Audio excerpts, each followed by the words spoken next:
ezalaka lesengo koyebaki boza tellement ebele ya kozela pe na kolanda solola plus ya mokolo lelo yango ebandi mbote na bino. Chef de l'État de la République démocratique du Congo et Longo na distingué première dame bakendaki pour rendre hommage ya suka na défunte Madame Blanche Tunasi ya pasteur Marcelo Tunasi vous aurez détail.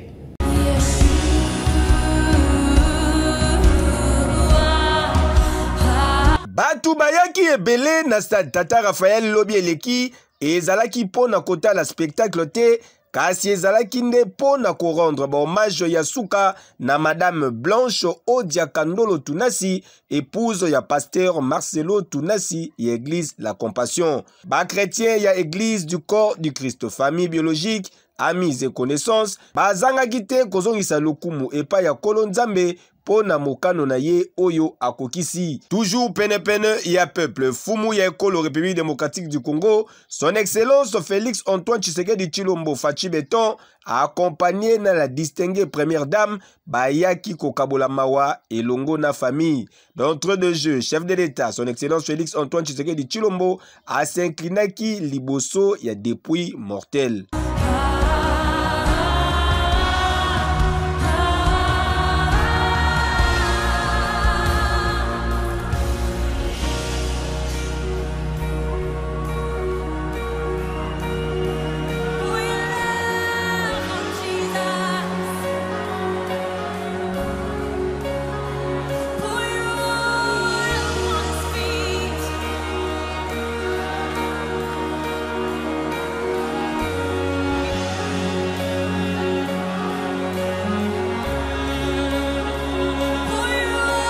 Tangu azwaki maloba po na témoignage, pasteur Marcelo atalisaki ke liwa ya mwasi na ye Madame Blanche Tunasi ezali volonté ya Nzambe.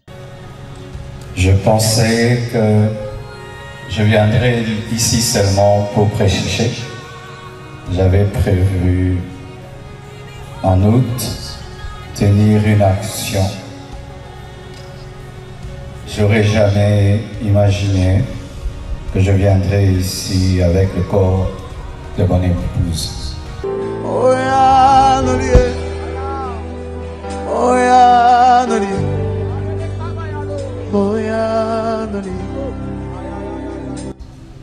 Mais les voies de Dieu sont insondables.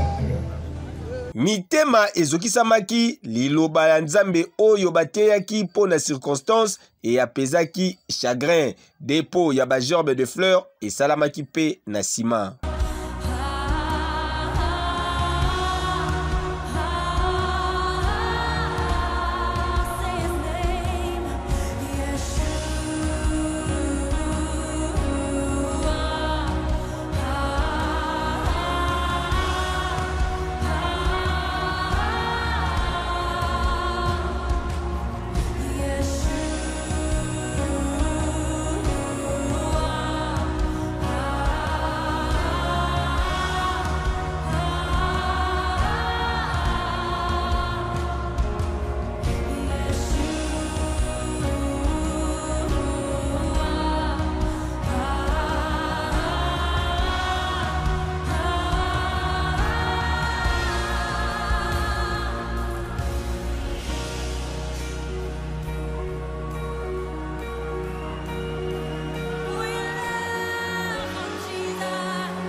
Prière nde clôturaki cérémonie ya ba dernière hommage oyo penzoto ya Madame Blanche Tunasi et kendaki pour l'enterrement na cimetière nécropole entre terre et ciel.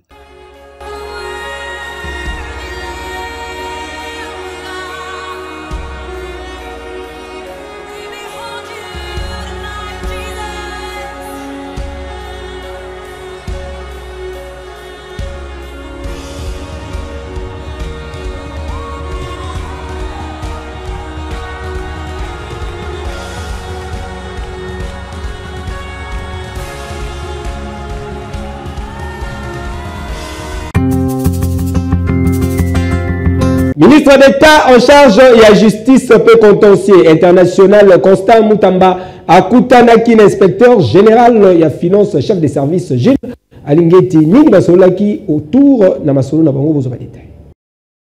Et l'inspecteur général des finances, chef des services Gilles Alingete, ministre d'État, ministre de la justice et contentieux international, Constant Mutamba Alingi Komona clair sur bafon Oyo et Chamaki na disposition ya République pour na indemnisation ya ba victime ya Kisangani pe lisusu audit ya ba fonds destiné na réhabilitation ya palais de la justice na 1000 vestes. Visiblement solo ya likambu solo ya kobanga ezali kolumba na ba placard ya ex-ministre ya justice Rose Mutombo pe Constant Mutamba na tour na ye azali intraitable face ya ba dossier ya ba détournement na République démocratique du Congo.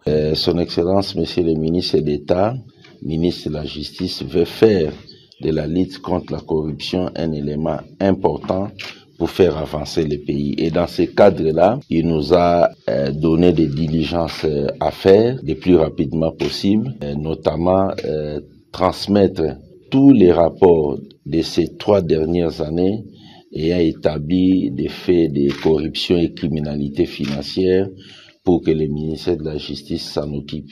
Deuxièmement, il y a une série d'audits qui vient d'être commandé à l'inspection générale des finances, notamment l'audit de tous les fonds mis à la disposition de la République pour l'indemnisation des victimes de Kisangani. Et ce travail a déjà commencé aujourd'hui pour essayer de vérifier ce qui a été fait de fonds mis à la disposition de l'établissement public Fliviao qui a été créé et qui devait gérer ces fonds.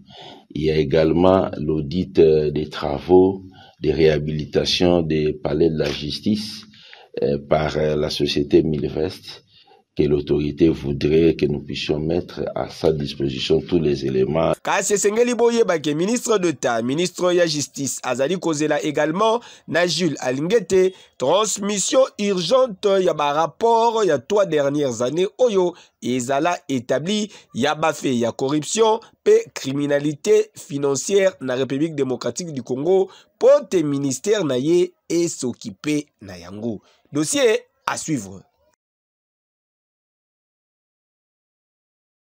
Totikala kaka na domaine ya justice pour le sabino que vice-ministre ya justice Samuel Mbemba Zoki ba fonctionne officiellement l'eleki na ambiance nini lekaki boza ba détail. Et Salamaki Kitoko avec un pacte pédologie, lobby eleki, cérémonie ya remise et reprise na vice-ministère ya justice pe contentieux international entre excellence Tade Mamba Laou Mbemba pe Samuel Mbemba Kabuya Tanda, respectivement vice-ministre sortant pe vice-ministre entrant. Tangu Azwaki Maloba, les très élégants, maître Samuel Mbemba, actuel vice-ministre ya justice pe contentieux international, Azalaki Nabamo juste. Je félicite son Excellence Tade Mamboulaou, vice-ministre de la Justice sortant, actuellement député national. Je pense qu'il a eu un parcours comme vice-ministre au sein de ce ministère qui a été couronné quand même de succès parce que nous n'avons pas entendu qu'il était impliqué dans des anti-valeurs. Je reviens aujourd'hui comme vice-ministre de la Justice et contentieux international à ce ministère qui m'a accueilli quand je suis arrivé à Kinshasa après mes études de droit à l'ULB comme conseiller en 2009. J'ai travaillé successivement dans ce ministère avec 2 ministres. C'est-à-dire qu'avant d'aller au Palais du Peuple comme député national, j'ai eu à travailler ici comme conseiller pour un total de 10 ans. C'est une maison que je connais. Je voudrais, pour aujourd'hui, dire merci à son Excellence, Monsieur le Président de la République, Félix Antoine Tshisekedi Tshilombo, pour la confiance qu'il a daigné placer en ma modeste personne. L'heure n'est pas aujourd'hui à de grandes déclarations. Je dis simplement que c'est une maison que je connais et nous travaillerons pour le meilleur, c'est-à-dire pour les résultats. Kasi sengeli boyeba lisusu ke pe avant na même ambiance, cérémonie ya remise et reprise de salamaki lisusu entre ministre d'État en charge de la justice pe garde des Sceaux, Madame Rose Mutombo Kese pe ministre d'État entre la justice pe contentieux international, Constant Mutamba. Tala! Noko! Awa maseki ezali lisusu te, très ya justice ya République démocratique du Congo ezali déjà en marche pour na concrétiser vision ya mokonzi ya mboka son excellence Félix Antoine Tshisekedi Tshilombo faci beton mukwantombolo d'Afrique oyo alingi kosala na justice ya mboka na biso véritable moteur pour la lutte contre corruption, détournement et criminalité financière. Boza déjà averti. Hey, yo! Oui!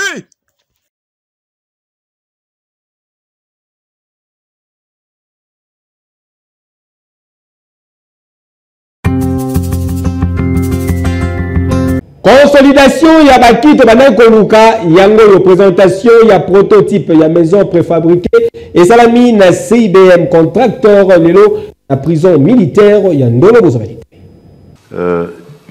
Je suis moi-même témoin vivant.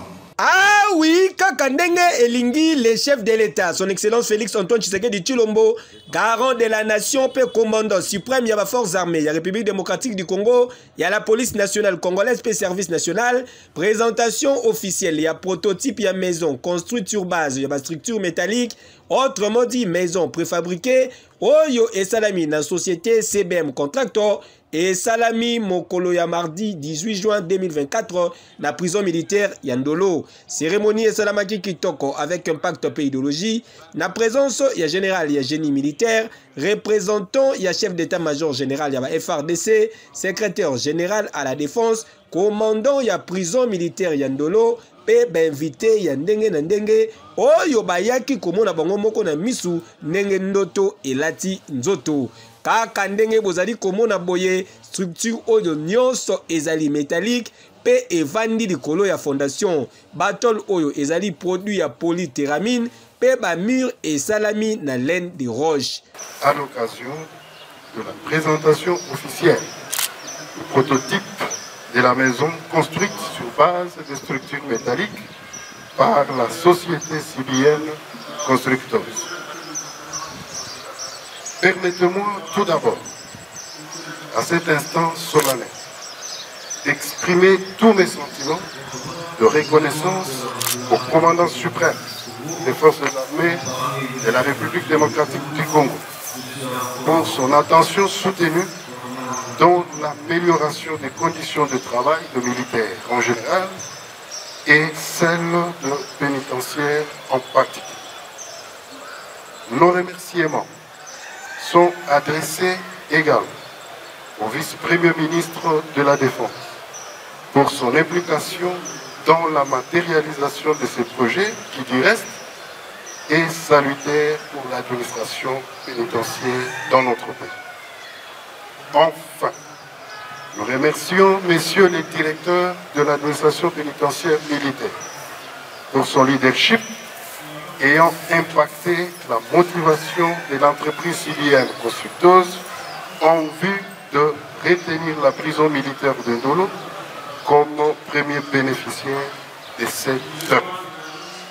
Tangu Azwaki Maloba, gérant statutaire ya CBM Contractor, représentant ya Lac Strong na République démocratique du Congo, Mwana Mboka Alain Bolela, le Donald Trump congolais atalisaki boye. Voilà, tu es un système ya sika pour kotonga bandako oyo babengi préfabriqué. Ya biso bandako to nango eza na système babengi système structure métallique. Métallique c'est-à-dire eza mabende. Tozotonga ndako sur base ya mabende. Mais en dehors ya mabende, eza na ba toiture nango oyo to bengi batol. eza pe na ba mur nango mais système ya ba mur oyo biso toza nango eza tellement différent na ba oyo bozomona na cité bato baye batongi ba maison préfabriquée, c'est-à-dire toye na technologie moko ya sika avec ba partenaire na biso ya Athens na grec na société Elastron bango nde banda ko fournir biso ba maison oyo ba matériel et puis ba congolais na biso awa bango nde banda ko monter yango mona ke la fois dernière ina memaka équipe na Grèce bakenda ko zo formation et tout oyo comme to pesi yango officiellement na zui avis ya ba autorité bandimi ke fona tongela bango na ba prison na ba bureau ebele na monike il faut lisusu équipe mususu ekende po ekende ko zo lisusu mayele oyo ko permettre biso ke to ko panzango partout na RDC mobimba o monike RDC za demi continent to ko za la teka na mutu moko nde asala ka musala ba congolais baza ebele tozo senga pe ba o baza musika baza na ba idée mususu baya nango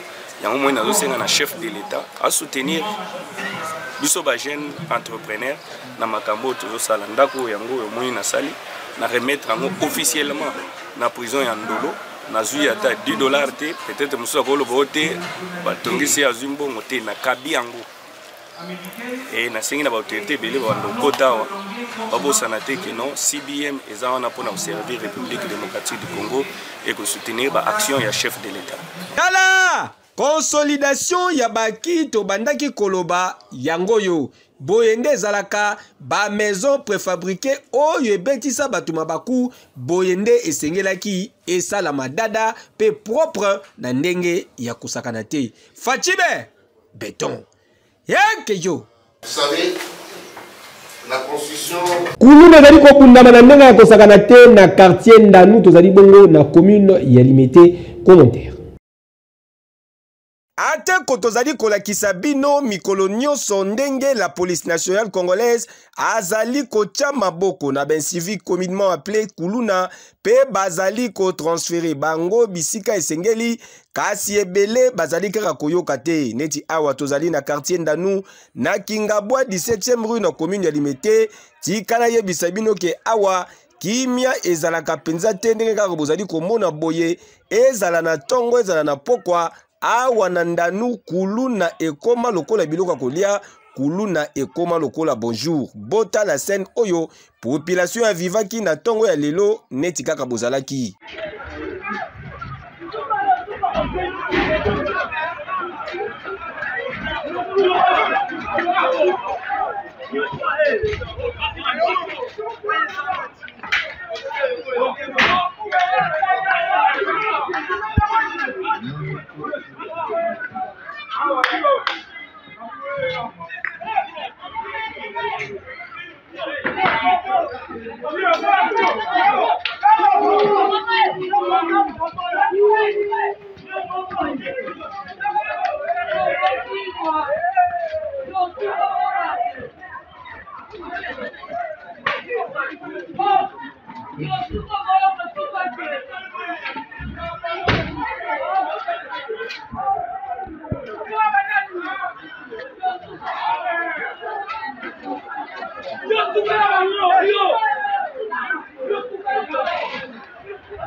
Souci ya population ya quartier Ndanu ezali ke oyo bayokaka opération Panthère Noire et kote la bango penanu awa po trop c'est trop. Mon général Mania Tchani les Panthères Noirs d'Afrique yoka kolela ya bana ya Ndanu. Dossier à suivre.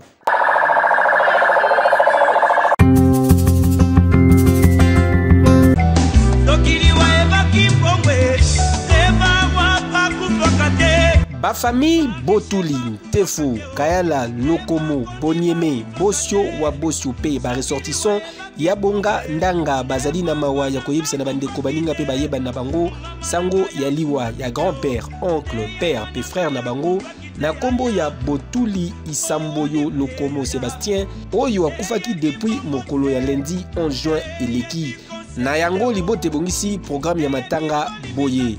V mortuaire ekosalama mokolo ya mercredi 19 juin 2024 na salle Eli Zao oezwami na Petit Boulevard na 10e rue na quartier industriel na commune ya Limete pe levé du corps et Kosalama na morgue ya cinquantenaire mokolo ya jeudi 20 juin 2024 suivi d'enterrement oyo ezali prévu na cimetière ya Nécropole.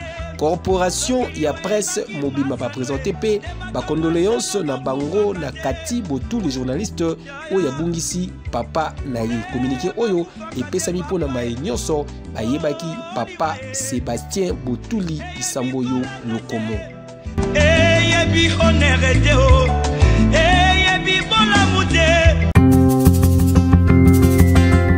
La commune Yanjili, population etelemi baboyi ba kermesse pe ba campagne d'évangélisation na ba terrain na bango ya football boza ba détail nelema oyo. Baboyi kaka ndenge bozali komona boye tozali awa na commune Yanjili esika wapi une partie ya population unie na ba sportif plus précisément ba beti ndembo bango ba telemi sikoyo pona koboya likambo ya ko transformer ba terrain na bango ya football na bisika oyo batiaka ba kermesse na ba période ya ba grandes vacances oyo to pe ba campagne d'évangélisation.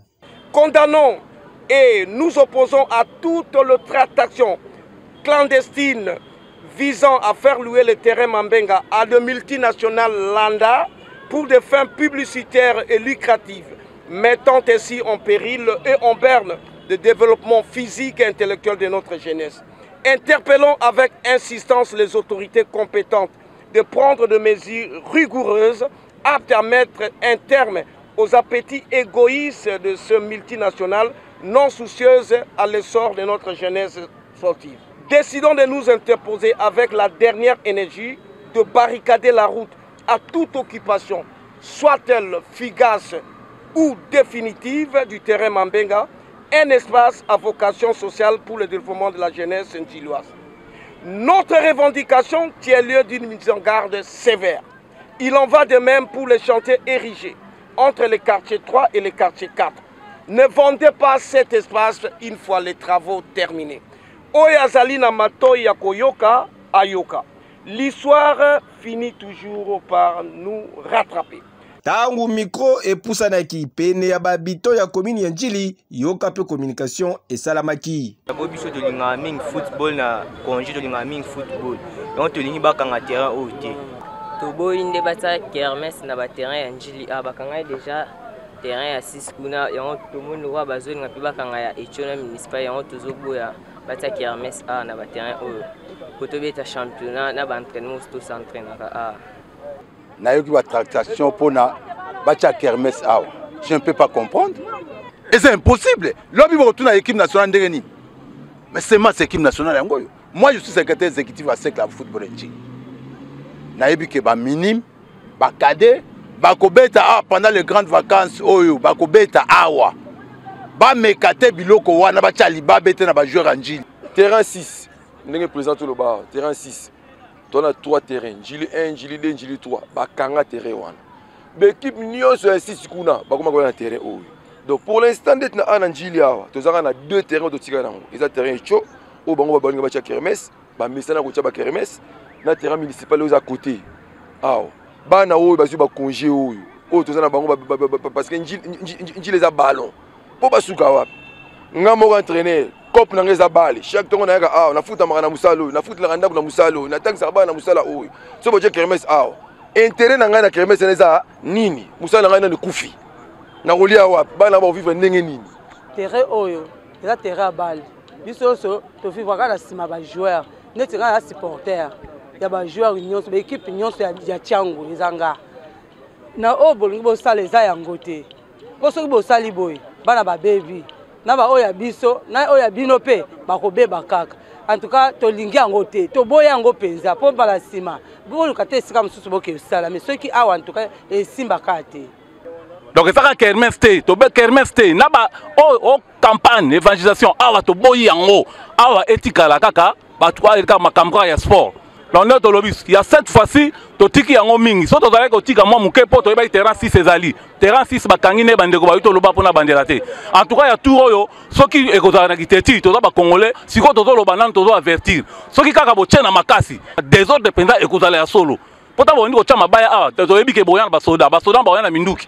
Papa gouverneur ya ville province ya Kinshasa na commune ya Njili, population elobi kota likambu oyo d'urgence po yambala oyo baboyi na bango makambu na autorité municipale tangu yangoyo o tolobaki te. Dossier à suivre.